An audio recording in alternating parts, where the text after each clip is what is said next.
अरे कितना कीमती समय मिला है, कितना कीमती समय मिला है, आप समझ नहीं पा रहे हैं, आप समझ नहीं पा रहे, पछताना पड़ेगा बाद में। थोड़ा समय विश्राम किया जाता है, इसको अभ्यास में डाल लो। कई वर्ष हो गए मध्याह्न में विश्राम नहीं, नींद का नहीं, थोड़ा शरीर स्वस्थ होने का, लेट जाना फिर बैठ जाना, फिर टहलना, फिर लेट जाना बैठ जाना, नींद का नहीं। रात्रि में 4 घंटे इसको लेटने के लिए देते हैं बस, बीमार स्थिति में। शायद बीमारी ना होती तो पद्मासन में इसको हम विश्राम देते, पर अब पद्मासन लगा नहीं सकते। शरीर सुख आराम त्याग किए बिना भगवत मार्ग में कोई भी विजितात्मा नहीं हो सकता। रगड़ो, इस शरीर को रगड़ो, हाथ में माला है या काउंटर है, टहल रहे हैं, जब नींद आ रही टहल रहे हैं, सिर्फ 4-5 घंटे शयन के लिए दीजिए। क्या कर पाओगे आगे? यही अवस्थाएं हैं, नवयुवक अवस्था। इसी पर विजय प्राप्त करो, नींद आदि पर, भोजन पर, नींद पर। जानबूझकर 1-2 दिन भोजन छोड़कर भजन पड़े नहीं रहना, कोई जान न पावे कि आप भोजन नहीं किए। पूरी दिनचर्या ज्यों की त्यों होनी चाहिए। जिद्दी स्वभाव, परमार्थ के पथिक का जिद्दी स्वभाव, आराम त्यागी स्वभाव। और शरीर को जैसा बना लो प्रभु वैसे ही है, इसमें जड़ है, कोई अंतर नहीं पड़ता है। रात में सो, दिन में 4 घंटा सोने का अभ्यास बना लो, दिन में सोते रहो। अभ्यास है, चाहे जगने का बना लो चाहे सोने का। आधा आधा कवल रोज बढ़ाते चले जाओ, भोजन आते फैलती चली जाएंगी। आधा आधा कवल रोज कम करते चले जाओ। 24 घंटे में 400 ग्राम अन्न से स्वस्थ शरीर का पोषण हो जाएगा और वो क्रियाशील रहेगा। 400 ग्राम अन्न से काहे को बर्बाद कर रहे हो? आते बढ़ाते चले जा रहे हो। इसको कम करो, कम करो। भोजन 400 ग्राम अन्न से काम चल जाएगा। जिसे भगवत प्राप्ति के बिना आप जिया नहीं जा रहा, तब भगवत प्राप्ति होती है। ये शरीर सुख आराम के त्यागने की, हमें बहुत समय बर्बाद मत करो, समय बर्बाद मत। भोजन कर रहे हो, नाम जब चल रहा है, अंदर पद चल रहा है, कोई भी भोग तुम्हें नहीं फंसा सकता यदि भगवान नाम चल रहा है। समझ ही नहीं रहे, भगवान नाम नहीं जप करना, बस मन मानी आचरण करना है। बड़ी भारी आवश्यकता है शरीर सुख आराम के मिटाने की साधक को। जीवन भर इसी में लगे रहे, जीवन भर। जब से इस मार्ग में चले तो इसी पर है। नींद और भूख दो पर भारी प्रहार रहा है, नींद और भूख। वो भगवान की कृपा से ऐसा, अब तो बहुत भारी रोग से ग्रसित है, लेकिन पीछे मुरारी शरण आए और कहा अल्ट्रासाउंड कराने चलना है, डॉक्टर ने बोला है, तो आज कुछ खाना नहीं। हम कहा आज की बात कर रहे हो? 3-4 दिन से कुछ नहीं गया। जब डॉक्टर वहां देखा तो बोला बाबा पानी पे रहते हो क्या? जो वैसे किया, जानबूझ करके मधुकरी नहीं जाना, 3-4 दिन नहीं पाना। अब देखते हैं भजन कैसे होता है। और यह अभ्यास बचपन से, भूखे रह करके, सर्दी में, गर्मी में, बीमारी में, हर स्थिति में भजन नहीं छूटना, दिनचर्या नहीं छूटने। शयन में जो तुम्हें सुख मिलता है वो तमोगुणी नींद का है। जागृत होकर भजन में अगर समय व्यतीत कर दो, हाँ, जीवन आनंद में। शरीर सुख आराम को नष्ट करने की जरूरत है साधक को। दिन में सोना बंद करो। जो रात्रि में जगते हैं वो सो सकते हैं आधा टाइम, आधा टाइम सोने का टाइम 4 घंटे, तो 2 घंटे विश्राम कर लो। और रात्रि में ऐसी सेवाएं करो कि 1-2 घंटा उसमें विश्राम कर लो, 4 घंटे से काम। और जो रात्रि में चैन से सोते हैं, दिन में मत सो। दिन में टहलो, माला लो और अपने ही कमरे में टहलो, बंद करके कमरा, अपने ही अंदर टहलो, खूब नाम जप करो, मंत्र जप करो। देखो कैसा आनंद आता है कि अरे तेरा समय जा रहा है, पता नहीं आगे कौन सा रोग आ जाएगा, कौन सी घटना घट जाएगी, तू भजन करने लायक रहे या ना रहे। आज भजन कर लेगा तो कल, बता रहे हैं ना, हर समय मन उत्साहित रहता है। तभी हम कह रहे कि भजन करोगे तो मरते दम तक तुम्हारा उत्साह नष्ट नहीं होगा, उत्साह संपन्न। कितना आनंद रहता है, मन से भगवत आराधना शुरू हो जाती है, मन से पाठ शुरू हो जाता है, मन से परिक्रमा शुरू हो जाती है। हमें लगना है, आराम शब्द जीवन में नहीं। सीधी बात समझो, जब तक भगवत प्राप्ति नहीं तब तक आराम नहीं। राम काज कीन्हे बिनु मोहि कहां विश्राम। बिल्कुल जिद्दी स्वभाव बनाना पड़ेगा। शरीर, आलस्य, प्रमाद, भोग, नाना प्रकार की खान पान सामग्री, तो भगवान कहते फिर मेरी प्राप्ति के लिए विजितात्मा बनो। आराम है, राम काज कीन्हे बिनु मोहि कहां विश्राम। समुद्र पार कर रहे हैं, मैनाक जी प्रकट हो गए, थोड़ा विश्राम कर लो। बोले नहीं, राम काज कीन्हे बिनु मोहि कहां विश्राम। मोहि कहां विश्राम। सेवक सुख चाह मान भिखारी, व्यसनी धन शुभ गति व्यभिचारी, कभी नहीं। सर्वभूतात्म भूतात्मा, संपूर्ण प्राणियों के साथ आत्मवत व्यवहार करे, सब में मेरा प्रभु विराजमान है। जैसे हमारे किसी शरीर के अंग में चोट लग जाए तो हमें ही लगती है, ऐसे संपूर्ण चराचर जगत में जब हम किसी को दुखी देखे तो हमारा हृदय दुखी हो जाए। कैसे इसके दुख को, इसे सर्वभूतात्म भूतात्मा कहते हैं।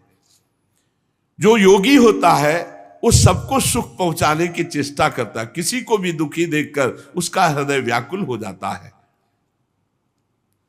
साधन में स्वाभाविक प्रवृत्ति नहीं होती, लगाना पड़ता है, इसलिए उद्देश्य दृढ़ रखो।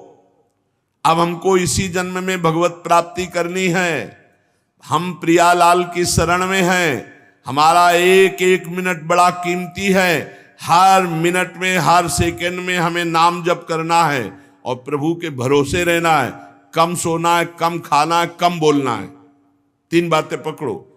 कम सोना, इसका अभ्यास बना लो। कम खाना, इसका अभ्यास बना लो। और कम बोलना, इसका अभ्यास। ये 3 बातें जीवन में साधक के बिल्कुल सरलता पूर्वक आ जानी चाहिए।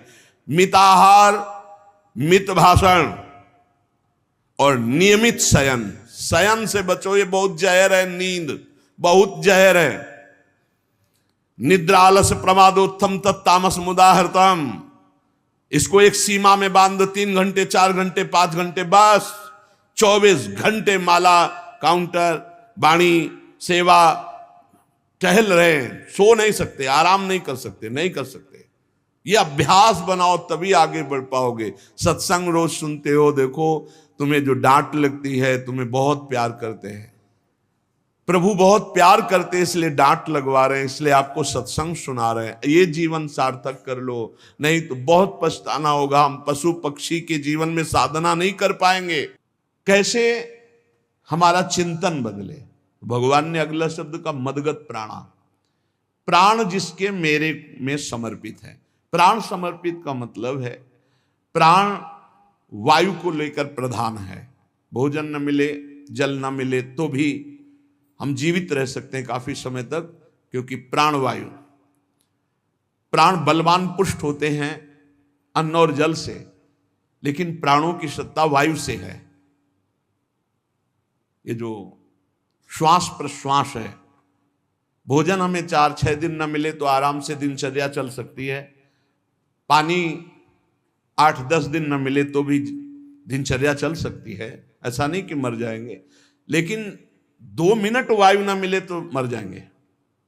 2 मिनट वायु ना मिले तो प्राण नष्ट हो। प्राण का सीधा संबंध वायु श्वासों से है। और प्रभु को प्राण समर्पित करने का मतलब हर श्वास नाम जप करना। मदगत प्राणा। हम पानी भी पिएंगे, भोजन भी पाएंगे तो प्रभु को समर्पित करके और हर श्वास नाम जप करेंगे तो ये मदगत प्राणा होगा। मत चित्ता, निरंतर चिंतन करने के लिए हमें प्राणों को समर्पित करना होगा। हमारे प्राण समर्पित हैं, हम प्रसाद के द्वारा प्राणों का पोषण करेंगे और हर श्वास प्रश्वास में नाम जप। श्वास ऊपर गई तो नाम जप, श्वास नीचे गई तो नाम जप। बोधयंता परस्परम। यदि हम किसी से बात करेंगे तो अपने प्रभु की चर्चा करेंगे। उसी प्रभु की चर्चा का कथन, कथयंतश्च माम नित्यम, केवल भगवत चर्चा करेंगे। केवल। कभी कभी ये लोक कल्याण की भावना भी प्रपंच में उतार देती है।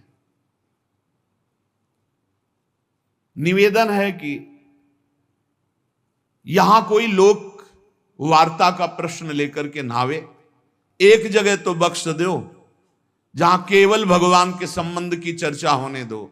श्रीधाम वृंदावन में आप आए हो तो प्रिया प्रीतम की चर्चा का प्रश्न करो, प्रिया प्रीतम की चर्चा सुनो, निहाल हो जाओगे। तुष्यंत च रमंत च, उसी में आनंद और संतोष होता है। भगवत चर्चा हुई और उसी में रमण करे। एक जगह तो रखो जहां तुम केवल प्रभु की चर्चा सुन सकते हो, प्रभु की चर्चा कर सकते हो। प्रपंच का तो बहुत विस्तार है। कथयंत च माम, माम भगवान कह रहे हैं, कथयंत च माम नित्यम तुष्यंत च रमंत च। चलते हैं हम भगवत मार्ग में, फैल जाते हैं फिर दुविधा युक्त संसार प्रपंच में। केवल भगवत चर्चा, कथयंत च माम, भगवान केवलम, केवल माम, मेरा, प्रियालाल की सिवा और कोई चर्चा नहीं। बार बार बोर्ड लगवा देते हैं, श्यामा श्याम की चर्चा के सिवा यहां कोई चर्चा न की जाए। आपको अगर आशा है कि यहां से कोई काम बनते हैं तो हम पहले आपको बता देते हैं हम असमर्थ हैं, हमारे में कोई सामर्थ्य नहीं है। हम केवल प्रभु की चर्चा करते हैं, प्रभु का नाम जपते हैं, प्रभु के लिए जीवन है, बस इतनी बात है। जो प्रभु में डूबना चाहता है वो आए, स्वागत है। इसके अलावा ना कोई आशीर्वाद, ना कोई तंत्र मंत्र, ना कोई जंतुर, ना किसी भी तरह की कोई ढांढस वृत्ति बना सकते हैं कि जाओ तुम्हारा ये ठीक हो जाए, तुक्का लग जाए, ठीक हो जाए, तुम्हारे भाग्य की बात है। यहां से कोई चमत्कार नहीं, यहां एक ही चमत्कार है, मलिन मन को श्री भगवान में लगा देना, जीवन को जीवन मुक्त अवस्था में पहुंचा देना। निर्विकारता की स्थिति प्राप्त करने के लिए साधु समागम है। भगवान का आदेश है, यदि मुझे अनुभव करना चाहते हो, इसी जन्म में परमानंद की प्राप्ति करना चाहते हो तो मय्येव मन आदत्स्व मयि बुद्धिम निवेश है। कैसे करोगे? तो भगवान कह रहे मत चित्ता, मेरे में चित्त लगाओ। चित्त कैसे लगेगा? चूंकि हम प्राणों से बहुत प्यार करते, देह प्राण ते प्रिय कचुनाही, इसलिए भगवान को कहना पड़ा प्राण मेरे को समर्पित करो। कैसे समर्पित करें? जो खाओ पियो भगवान को भोग लगा के, और रात दिन नाम जप में, हर श्वास में भगवत चिंतन। अगर वार्ता करनी तो बोधयंता परस्परम कथयंतश्च माम नित्यम, केवल मेरी चर्चा। बड़ा दुर्लभ हो रहा है, भगवत चर्चा होना बड़ा दुर्लभ हो रहा है। भैया ये सब सुनहु भरत भावी प्रबल, बिलख कहो मुनिनाथ, हानि लाभ जीवन मरण जस अपजस विधिहात। जब कर्मों का फल भोगने का आया तो महात्मा जी, और जब पाप कर्म करने जा रहे थे तो पूछ लेते हमसे कि हम पाप कर्म करने जा रहे हैं, आपकी अनुमति है क्या? तब नहीं, तब किसी ना भगवान की याद की, न गुरु की याद की, मनमानी आचरण किए। तो अब भोग आया है, अब भोग लो, उसको भोगना पड़ेगा, वो यहीं मिलेगा तुम्हें। पति पत्नी परिवार संसार मित्र, इन्हीं में सब कलह अशांति मारपीट नाना प्रकार का। अरे पूछो मत, भगवान के चरणों का जब तक आश्रय नहीं लोगे तो यहां का ये प्रेम विवाह, यहां का प्रेम तुम्हें शांति प्रदान नहीं कर सकता। भगवत भाव रखोगे, हर परिस्थिति को शांति पूर्वक निर्वाह। ये जीवन काटना भी एक कला है। मनुष्य जीवन कोई पशु जीवन नहीं है। अगर अध्यात्म नहीं तो आप इसको जी नहीं सकते, आप इस जीवन को नहीं जी सकते। अशांत रहोगे, क्लेशित रहोगे, परेशान रहोगे। जीवन की कला है द्वंद्वों में समता, संपूर्ण जगत में रहते हुए ममता रहित हो जाना, संपूर्ण क्रियाएं करते हुए अहंकार रहित हो जाना। अभी जीवन मुक्तता का आनंद आ जाए तो मच्चित्ता मदगत प्राणा बोधयंता परस्परम कथयंत च माम नित्यम तुष्यंत च रमंत च। हमारा उद्देश्य भगवत प्राप्ति का है। जो भगवत संबंध से भगवत प्राप्ति करना चाहता है उसके लिए दरबार खुला है, फ्री है, कोई फीस नहीं है, कोई शर्त नहीं है। तुम कौन हो, कहां के हो, कोई मतलब नहीं। आपका केवल संबंध भगवान के संबंध से वार्ता होगी तो यहां हो सकती है। इसलिए सावधानी होकर हमारे समय को निरर्थक ना किया जाए। बहुत कीमती समय, जब प्रश्न होता है तो फिर उस पर चर्चा करनी ही होती है। हमें सिर्फ भगवान का आदेश है, कथयंतश्च माम नित्यम तुष्यंत च रमंति च। उसी में संतोष करना, उसी में रमण करना है। हमारा भरण पोषण श्री प्रिया जी से होता है, किसी व्यक्ति से नहीं होता है। हमारे यहां श्री श्यामा श्याम विराजमान है, उनका पूरा जगत है। तुम्हारी बुद्धि में मेड़ है, भेदभाव है, उनके लिए भेदभाव नहीं। सब मम प्रिय, सब मम उपजाए, तो हम अपने स्वामी के अनुसार चलेंगे। सब मेरे प्राणनाथ श्यामा श्याम के जन है, कोई भी हो, इतना ना छोटा ना इतना बड़ा, ना इतना प्रिय ना इतना अप्रिय, सब बराबर है। एक तरफ चाहे गुणात्मा, गुण से युक्त महात्मा, और एक चाहे दुरात्मा, दुर्गुणों से युक्त, दोनों को ऐसे दुलार करके श्री जी की तरफ बढ़ाने वाला मार्ग ये मार्ग यहाँ का है। कथयंत च माम नित्यम तुष्यंत च रमंत च तेषाम सतत युक्ता नाम भजताम प्रीति पूर्वकम। जो सतत प्रेम पूर्वक मेरा भजन करता है, भगवान करे ददामि बुद्धि योगम तम, उसकी बुद्धि का योग मैं करा देता हूं। ये खास बात हुई, लगाने की चेष्टा हमने की मन बुद्धि को, और भगवान आकर मन बुद्धि में विराजमान हो गए। तेषामेवानुकंपार्थ महमज्ञानजं तमहा नास्यात्म्यात्म भावस्थो ज्ञान दीपेन भास्वता। भगवान कृपा करके उसके हृदय में ज्ञान प्रकाशित कर दिया। जब कोई सतत भजन करता है, प्राण प्रभु को समर्पित कर देता है, चित्त प्रभु में लगाए हुए प्रभु की चर्चा, भगवान उसके अंदर ज्ञान प्रकाशित कर देते, तो वो अनात्म भाव जो देह भाव था उसका नाश हुआ और वो भगवत भाव में स्थित हो जाता है। भगवान कह रहे हैं मत चित्तः सर्वदुर्गाणि मत प्रसादात् तरिष्यसि। जब कोई मेरे में चित्त लगाता है तो मेरी कृपा से सारे दुर्गुणों का नाश हो जाता है। महात्मा तो भगवान बनाते हैं। करो सत्य ते साधु समाना, मैं उसे साधु बनाऊं। हमारा कर्तव्य, हमारा चित्त प्रभु में लग जाए। मेरा चिंतन करो, भगवान का आदेश है, बस खास बात है चिंतन। हमारी प्रारंभ से विशेष श्रद्धा इसी बात में रही गुरु शब्द पे कि रात दिन कोई भी चेतना युक्त क्षण ऐसा ना जाए जिसमें भगवत विमुख होता हो। बस इसी बात की साधना जीवन भर रही। प्रारंभ में गुरुदेव ने कह दिया जब तक चेतना है तुम्हारे में तो तुम्हारा जागृत अवस्था का चेतना युक्त एक भी क्षण व्यर्थ नहीं जाना चाहे। तो गुरु कृपा से यही प्रयास रहा है कि हमारा एक भी मिनट भगवान से विमुख न जाए। पूर्व में ऐसी स्वभाव वृत्ति बनाई थी कि लोगों को ये शंका होती थी कि ये बोल पाते हैं कि नहीं बोल पाते हैं, अर्थात इनके वाणी है कि नहीं है, मूक मौन, जटाओं का बोझा, एक वस्त्र, बस शांत। बुलाया गया, घंटा बजा तो पहुंच गए, प्रसाद लिए, उसमें एकांत, हर समय मंत्रा। कथा में बैठे हैं, अनुकूल वचन आया तो सुन लिया, नहीं पूरा का पूरा सत्संग ऐसे ही चला गया। हमारा मंत्र चल रहा है, एक क्षण भी मंत्र से बिलग नहीं। हमारा कर्तव्य है केवल चिंतन। चिंतन करोगे तो अभी मुक्त हो, अभी परिणाम में नहीं। अभी हम राधा बोल रहे हैं, अभी प्राण निकले, अभी श्री जी के पास पहुंच जाएंगे। भगवान की कृपा का बल और साधन का तुम्हारा पूरा प्रयास प्रयत्न, ध्यान रखो, दो से सिद्धि प्राप्त होती है। भगवान की कृपा का बल और आपकी पूरी साधना का प्रयास प्रयत्न, कायरता नहीं। भगवान की कृपा का बल और तुम्हारा पूरा प्रयास, पूरा प्रयत्न।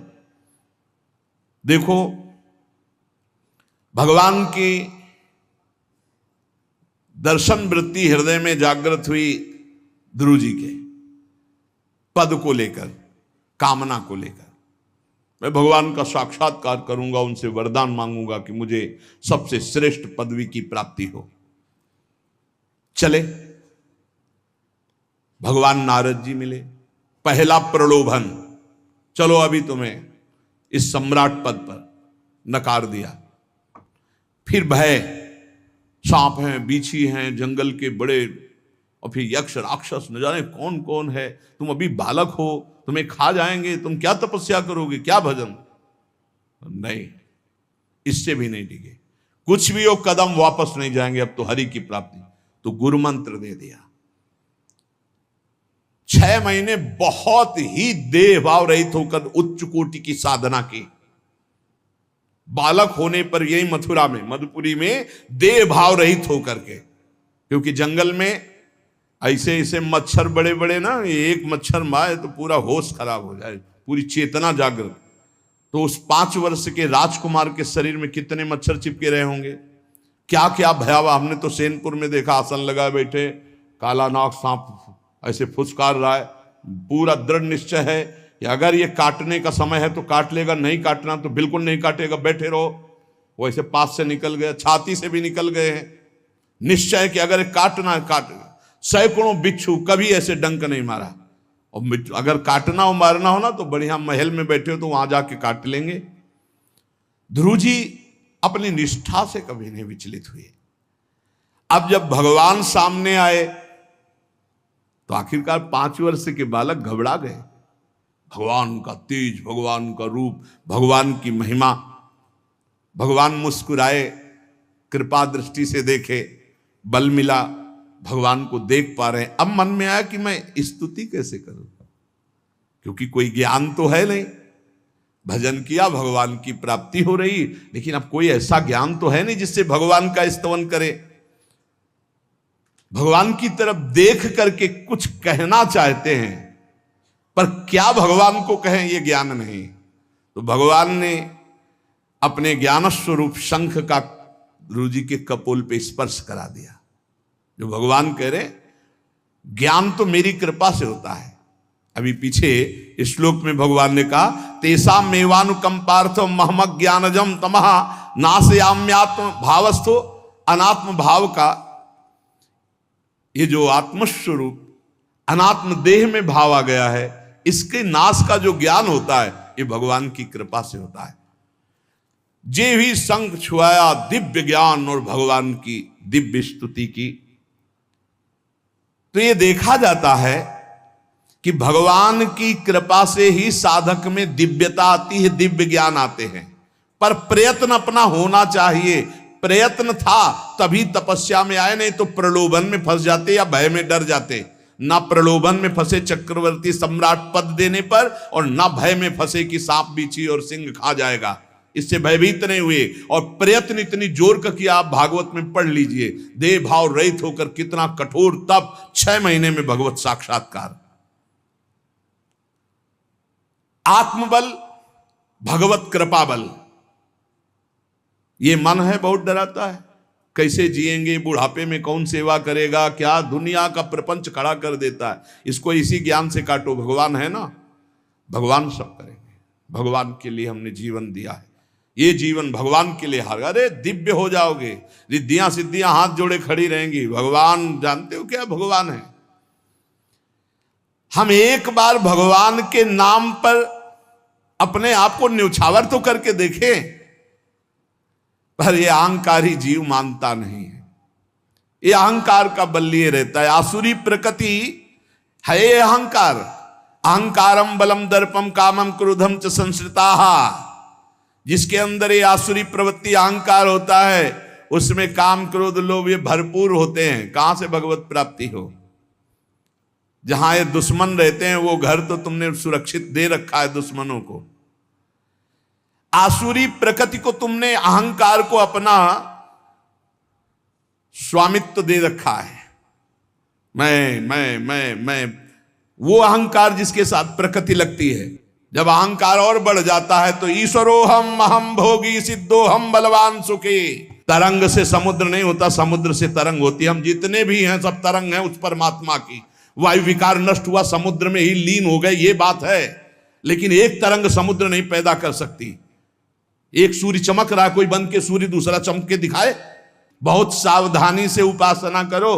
ये अहंकार, भगवान कह रहे हैं, भगवान ये जो अहंकारम बलम दर्पम कामम क्रोधम च संश्रिताः, इस अहंकार को नहीं मिटाया तो ये अनुभव कराने लगता है और 4 बोलने लगते हैं कि आप तो भगवान हैं। तो धर्म सम्राट करपात्री जी, इतने सिद्ध महापुरुष, और विश्वेश्वर विश्वनाथ जी की स्थापना करके रात दिन आराधना काशी में। बड़े बड़े सिद्ध महापुरुष भगवान शिव की आराधना करते, बड़े बड़े सिद्ध महापुरुष भगवती अम्बा की आराधना करते। ये कौन सा ज्ञान प्रकट हो जाता है जो भगवत स्वरूपों का अपमान होने लगता है। मुझे यही समझ में नहीं आता। गुरु रूप से हमें शास्त्र के आचरण देने आए, मनमानी भ्रष्टाचार सिखाने नहीं आए। आज तक कभी कहीं भी भगवत स्वरूपों का अपमान महापुरुषों द्वारा नहीं हुआ। महापुरुष और भगवान में अंतर नहीं, पक्का मुझे विश्वास, हम तो चराचर जगत को भगवत स्वरूप मानते हैं, लेकिन आचरण कराने के लिए आचार्य गुरुदेव जैसे चले हैं वैसे ही चलना होता है। सदैव संतों ने अपने को अधम और तुच्छ और नीच कहा है। हनुमान जी जैसा कोई ज्ञानी, महाबली, कोई त्यागी, कोई ब्रह्मचारी, बैरागी, हनुमान जी जैसा कोई त्रिभुवन में द्वितीय हुआ हो तो बता दो। अतुलित बलधामम हेम शैलाभदेहम दनुजवन कृशानुम ज्ञानिनाम अग्रगण्यम। अरे जय गिर चरण दे हनुमंता चले उसगा पाताल तुरंता, हजार हजार को पकड़ के कछु मारिस कछु मर्दिस कछु मिले से धर धूरी। अब विभीषण जी से कैसे परिचय बता रहे हैं। प्रात ले जो नाम हमारा तेहि दिन ताहि ना मिले आहारा। असमय अधम सखा सुनु मोहु पर रघुबीर। क्या दैन्यता का स्वरूप हनुमान जी महाराज। भगवान से जब हनुमान जी मिल रहे तब उनसे प्रभु आप पूछ रहे हो कि तू नाथ एक मैं मंद मोह बस ज्ञानी नाम अग्रगण्यम। एक मैं मंद मोह बस कुटिल हृदय अज्ञान पुनि प्रभु मोहि विसारेऊ दीन बंधु भगवान। जय प्रणतारित भंजन चरणों में लौट गए हनुमान जी महाराज। सबरी जी भगवान सामने बैठकर स्तुति करते हैं। जो नवधा भक्ति है वो उपदेश नहीं है, सबरी जी की स्तुति है। ये सब भक्ति सबरी जी में विराजमान, क्योंकि उसी समय सबरी जी भगवत धाम जाती है तो उपदेश तो उसको दिया जाता है जो आचरण में उतारे। सबरी जी तो सिद्ध महापुरुष अभी भगवत धाम जा रहे हैं भगवान के सामने ही। वो क्या कहती, अधम ते अधम अधम अति नारी तीन मह में मति मंद अघार। हरिवंश महाप्रभु क्वाहम तुच्छ परम अधम प्राण्य हो गर्ह कर्मा यत्तन्नाम स्फुरति महिमा हरेश वृंदावनस्य। इन सब बड़े बड़े आचार्य महापुरुषों ने भगवान की दास्ता स्वीकार करके जीवन अर्पित करके आचरण करके दिखाए। जहां ये आसुरी अहंकार होता है तो ईश्वरोहम महम भोगी सिद्धोहम बलवान सु, ये सिद्धावस्था नहीं है, ये तमोगुणी आसुरी अहंकार का परिणाम है जो ये दिखाई देता है भगवत स्वरूपों का अपमान करके। नहीं, यद्यपि अभेद है वो महापुरुष शिव और वो अभेद है, पर आचरण जब करेगा तो स्वामी और सेवक का करेगा। काशी नगरी सिद्धों की नगरी है, ज्ञानियों की गए देखा, बड़े बड़े सिद्ध परमहंस जाते हैं शंकर जी के दर्शन करने, विश्वनाथ जी के, तो जिनके कमंडल भी नहीं दिगंबर है ना, तो वो भी ऐसे हाथ उठा के नमः पार्वती पते और बस ऐसे सर झुकाए खड़े रहते हैं।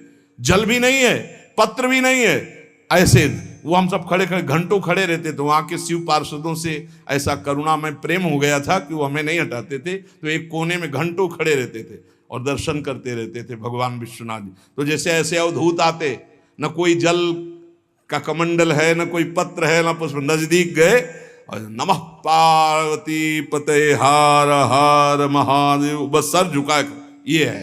और स्वयं शिव स्वरूप है, इतना अंतर नहीं ब्रह्मबोध में।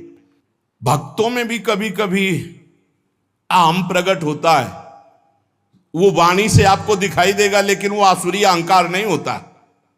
ध्यान रखना, ये उनका भागवतिक बल होता है, ये आसुरी अहंकार नहीं होता। जैसे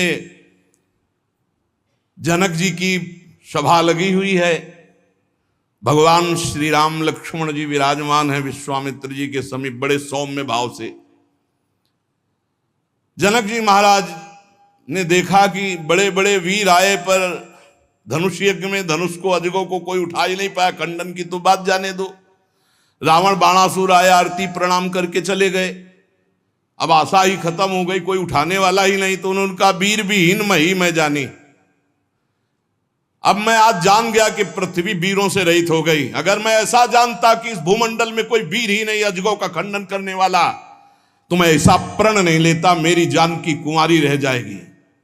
ऐसे विकल होके वीर विहीन मही मैं जानी। जनक जी ने इतनी बात जे भी कही तो लक्ष्मण जी कूद पड़े सिंह शावक की तरह उछलकर और कहा कि जहां रघुकुल भूषण भगवान श्री राम विराजमान हो जनक, ये बड़ी तुमने निराशापूर्ण बात कैसे कह दी? तुमने ऐसी बात कह दी जहां रघुकुल भूषण भगवान श्री राम विराजमान है। ताल ठोकी और कहा अगर इनका इशारा हो जाए, समझो, जो तुम्हारी अनुशासन पाओ, कंदुकियू ब्रह्मांड उठाओ, काचे घट जिमी डारों फोरी, सकऊं मेरु मूलक जिमी तोरी, कमल नाल जिमी चाप चढ़ाऊं, जो जन सत प्रमाण ले धाऊं। हे जनक, जहां रघुनाथ जी विराजमान होते वहां ऐसी बात नहीं कहते, तुमने ऐसी बात कैसे कह दी? अगर मेरे स्वामी का आदेश हो जाए अभी तो पूरे ब्रह्मांड को कच्चे घड़े की तरह तोड़ दूं। ये अजगौ पुराना 100 योजन एक बार में दौड़ते हुए जाऊं और इसको ऐसे कमल लाल की तरह तोड़ दूं, मेरे स्वामी का आदेश हो। यह अहंकार नहीं है। पहली बात कही, जो तुम्हार अनुशासन पावो, अगर मेरे प्रभु श्री राम की आज्ञा हो जाए।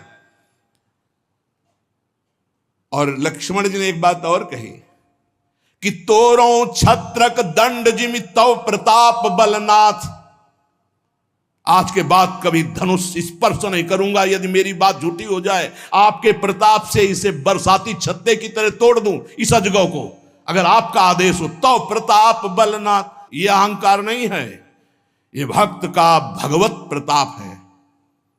दशानन कह रहा है, अरे मुझे क्या भय, तेरी सभा में अगर कोई वीर हो तो मेरा पैर उठा दे, मैं राम जी का एक छोटा सा सेवक हूं। तू मेरे प्रभु को बार बार मनुष्य कह रहा है, मैं जिनका सेवक हूं। तेरी सभा में तू जो अपने सभा बलों के बल पर बलवान होकर कहता है कि ये सब आहार है, तो मैं उनका एक छोटा सा दूत हूं। अगर कोई मेरा पैर उठा दे तो जानकी जी को राम जी हार जाएंगे, वापस चले जाएंगे।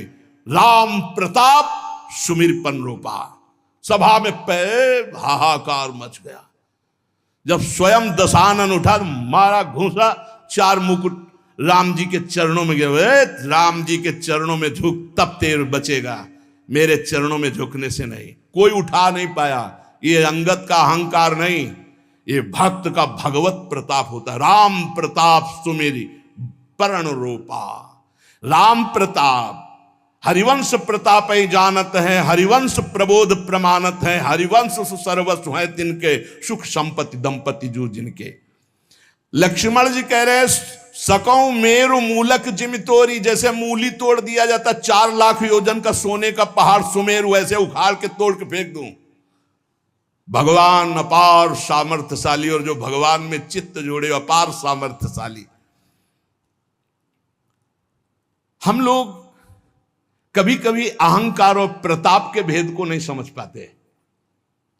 महापुरुषों में अहंकार नहीं होता, वो भगवत प्रताप होता है। जो आसुरी अहंकार है वो तो भगवान की शरणागति से नष्ट हो जाता है।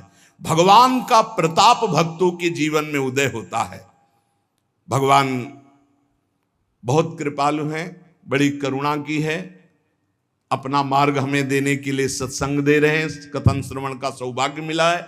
इसी जन्म में हमें भगवत प्राप्ति करनी है। अपार बलशाली माया को परास्त करने का बल केवल भगवान की कृपा से प्राप्त होता है। इसलिए नाम जप करो, भगवत लीला गायन गुणगान करो और भगवान से प्रार्थना करो कि मेरा अहंकार आपके चरणों में समर्पित हो जाए। सारा दोष इसी अहंकार का है। ये संस्कृति मूल शूल प्रद नाना, सकल शोकदायक अभिमाना, ताते करें कृपा निधि दूरी, सेवक पर ममता अति भूरी। हमारे ऊपर बहुत प्यार है प्रभु का, हम उस प्यार के बल से अहंकार को प्रभु के चरणों में समर्पित करके इसी जन्म में जीवन मुक्त हो जाए। शेष चर्चा आगे। श्री राधा वल्लभ लाल की जय।